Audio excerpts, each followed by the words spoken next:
That's them talking underwater with regulators in their mouths. Welcome, huge movie fanatic Nate, stopping on by, having already showcased the what I can only assume is the original, vinyl record release of John Barry's amazing music and other trashy tracks from the deep. Having just showcased the vinyl that I recently acquired for a decent price at Half Price Books, I thought it only made sense to stop on by and showcase this, which I got just weeks after I found the vinyl. I found this, and it was, the VHSs, obviously it was it's too bad that I remember the good old days of Half Price Books when, like 2008, 9, 10, 11, 12, every single VHS you'd find would be $1. But of course, since then, the value of VHS has gone up, and people are willing to pay more for it. So this was more than $1. I teeter-tottered on getting this, but I went for it. I figured you guys are worth it, so I actually purchased this just to showcase, stopping on by to showcase this particular VHS release of the deep, rather, that came out, was distributed by good old Good Times Home Video, which, as you may or may not know, and as I've said several times before on this channel, if you've got a Good Times Home Video VHS cassette release, you're not really in for that good a time, because it's most likely going to be extended play or long play, extended play EP, or long play LP mode. So we'll take a look and see what mode this is recorded in sometime within the confines of this video. As we can see on the back bottom, copyright 1988, Good Times Home Video, artwork and design, all rights reserved. This is the very first VHS of this movie I ever owned. The first time I got it, I think, was way back in 2004 was the first time I saw the movie. I got a full screen DVD from Walmart, like $5 DVD bin. That was the first time I saw the deep, and then at some point I searched out. I knew there was a widescreen DVD, and I obviously wanted that, and searched that out, and since subsequently got that, and subsequently got the Blu-ray and stuff. It's not a movie that I watch a whole hell of a lot, but Jacqueline Bisset still looking really nice back then. It's fun, and you've got what's his name, Robert Shaw, and another Peter Benchley based story, and the tropical environment and John Barry music, and there's a lot to like about the deep. But when I was a kid and I saw this this VHS cover in the theater, I didn't know that was back when Deep Star 6 and Leviathan and stuff were out. So I was like, is this like a monster movie? I didn't know for the longest time what the hell this was about, and I never read the synopsis on the back or anything. So for the longest time I didn't even know what this was about. And as I read the synopsis on the back further into this video, we'll find out what it's about if you don't already know what it's about. Taking a closer look at the front cover, we've got more or less the original theatrical poster. Robert Shaw, Jacqueline Bisset, and Nick Nolte are the main performers in this movie. Under their names, we've got the logo there. It's interesting how the D and the P are like higher, and then the is like pushes the E, the two E's down, and it's interesting how they do the logo that way. It's kind of weird. It's almost, that's actually kind of off-putting the more I'm staring at this. But you've got the deep, and then you've got, very much as I said in my my video, I looked at showcased the original vinyl record soundtrack. It's kind of like its reverse Jaws poster. In that poster, you've got a nude woman on the surface swimming with a shark under the water coming up towards her. This poster, or this cover art, you've got a nude woman. Well, I don't think she's nude. I think she's got a bikini on, and she's coming up. She's kind of replaces the shark and is coming up. It's funny. It's too bad there's not a shark on the surface, a nude shark swimming, but then it'd be a complete reversal. But what's funny about this image of this woman is on the record, like the bikini top and bottom are very clearly like pinkish, and as you might be able to see here, the bikini top, it's almost like they colored it to the tone of her whatever flesh tone. So it almost looks like she doesn't have a top on. You can see, like, I think a little more coloring in the bikini bottom, but it's almost like they tried to make it look like she's topless swimming to the surface or something. It's kind of interesting how they do those little unspoken differences, like between the vinyl record artwork and this one. It's clearly meant to look like she's topless in this VHS version. It'd be interesting to see like the other VHS versions and stuff. I'm pretty sure the Blu-ray cover looks the same as this, where the pink bikini top is basically non-existent. You can still see like the existence of the bikini top, but it's like very similar to the color of her body. So to make it look like she's swimming for her life to the top with toplessness going on.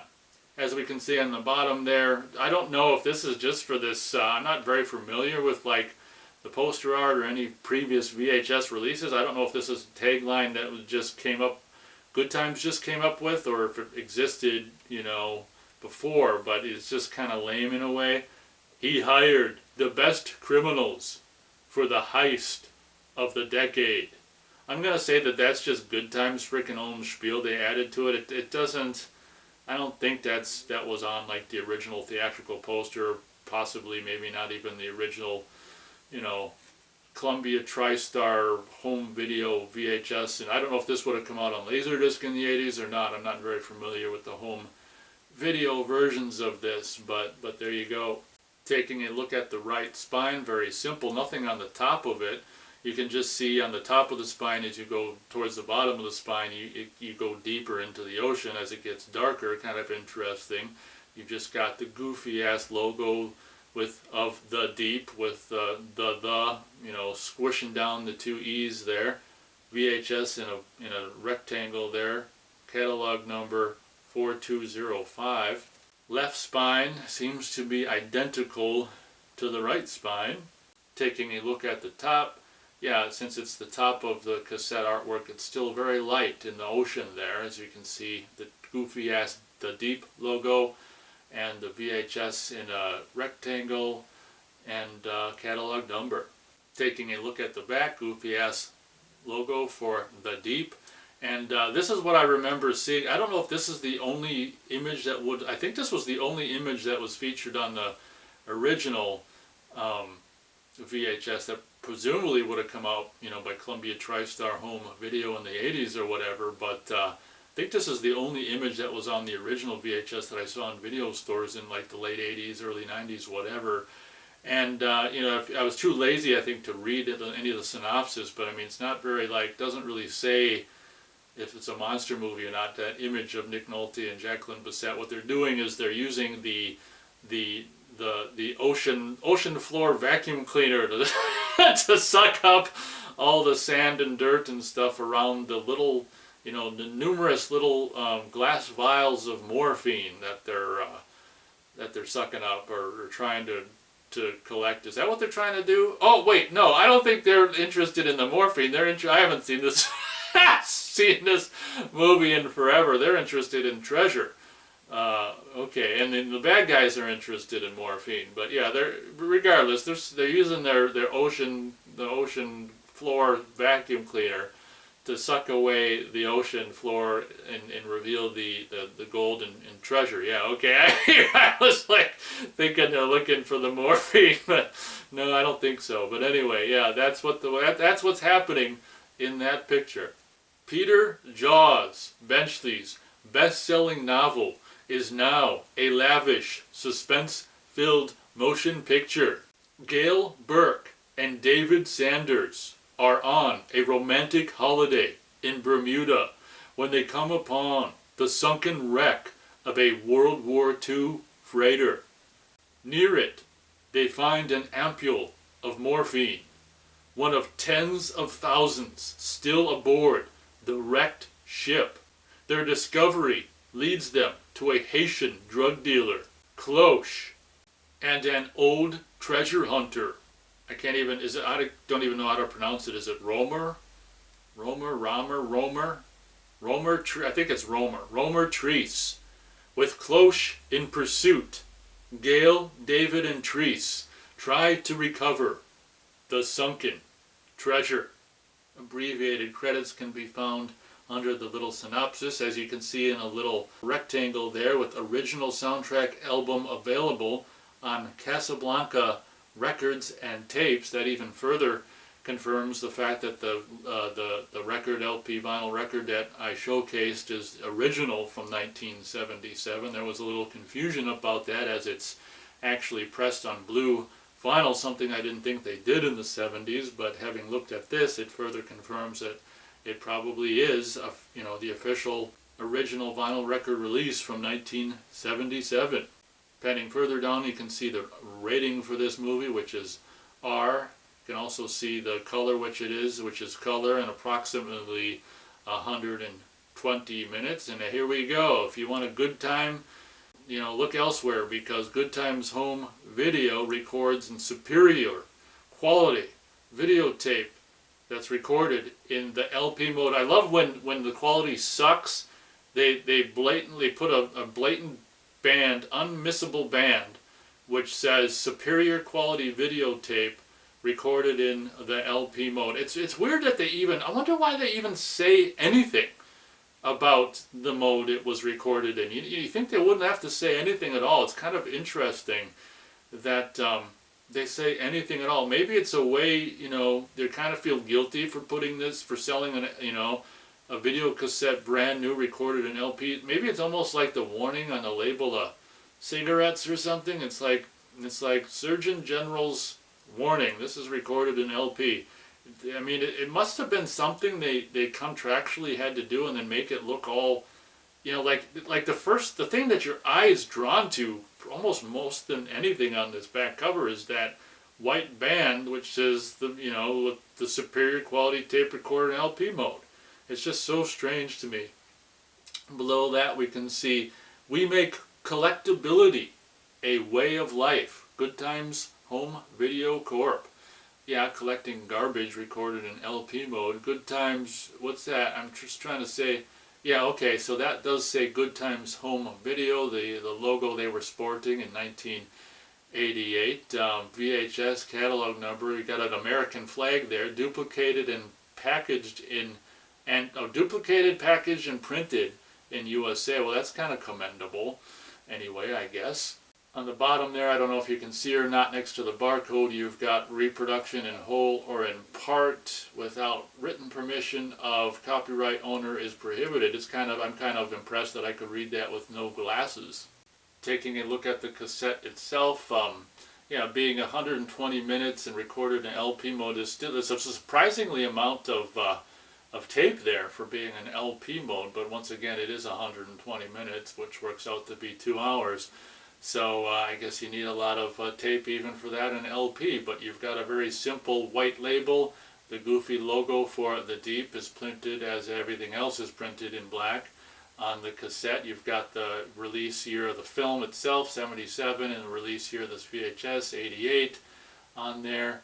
FBI, all important warning, copyright warning, FBI information there, as featured there. VHS catalog number, Good Times logo. It's interesting how this Good Times logo on the label is different from the one on the back of the box on the bottom, which says Good Times Home Video. This simply says Good Times, which is kind of interesting. You've got color and approximately 120 minutes.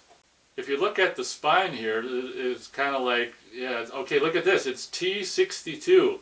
So I don't know if that might mean it's a 62-minute tape in standard play, possibly. But what's kind of funny about this is, it says made in Korea when on the, I don't know if they're lying about, well, maybe that's the tape is made in Korea. But I think, what did they claim on the duplicated, packaged, and printed in USA? It doesn't say the cassette was made in USA.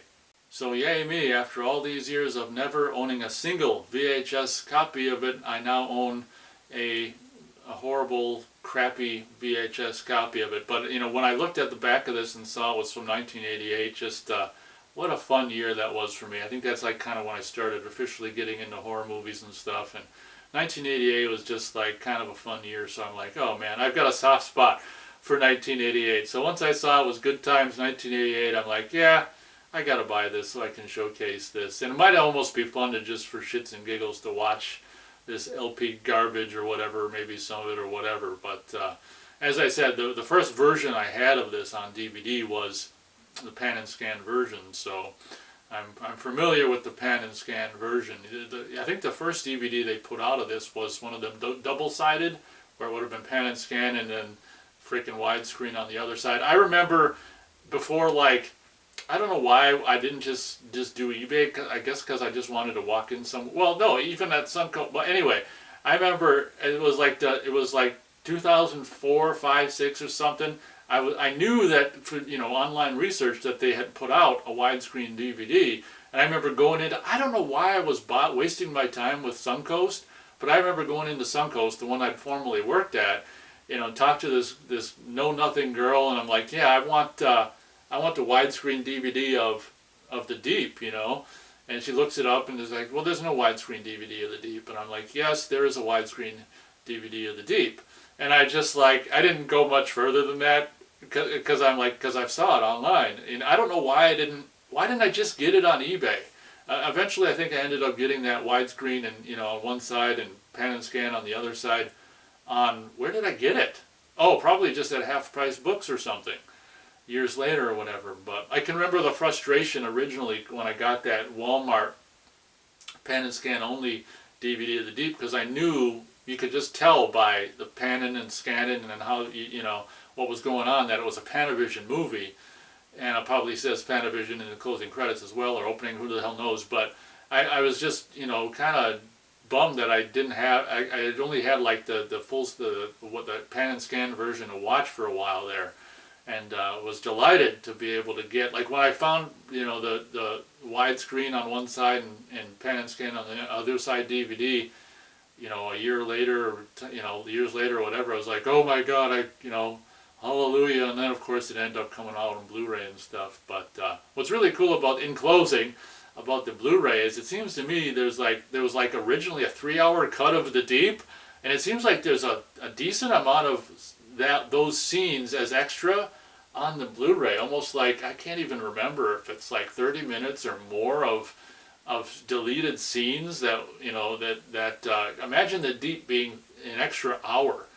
It's always fascinating to me, like with movies like Waterworld or Needful Things, that there's like such a there's an extra hour of footage that exists that isn't in the movie that was released and exists for so many decades. It's so crazy. But the Blu-ray, it kind of makes me want to watch the Blu-ray of The Deep, maybe show Beth or something. But the Blu-ray is obviously gorgeous with all that tropical stuff, but I remember those extra scenes just being like, God, it seems like there's 30 minutes or more of them.